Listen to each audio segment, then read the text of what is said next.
साहब सारे ਤੁਹਾਡੀਆਂ ਦੁਆਵਾਂ ਤੇ ਮਿਨਿਸਟਰ ਸਾਹਿਬ ਨੇ ਕਾਫਸ਼ਾਂ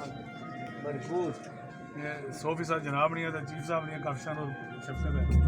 एक अदारा है अल्लाह ताला ने सारे की कोशिश ਨਾਲ हो गया ਤੇ ऐसा ही है कि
हमेशा तक याद रहे आपके मिनिस्टर साहब ने जितने भी जज साहबान हैं सब ने और बड़ा मेरे लिए तो कुदरती अकीदत है मुझे इस जगह से तो है ही है तो अल्हम्दुलिल्लाह अल्लाह ताला इस अदारे को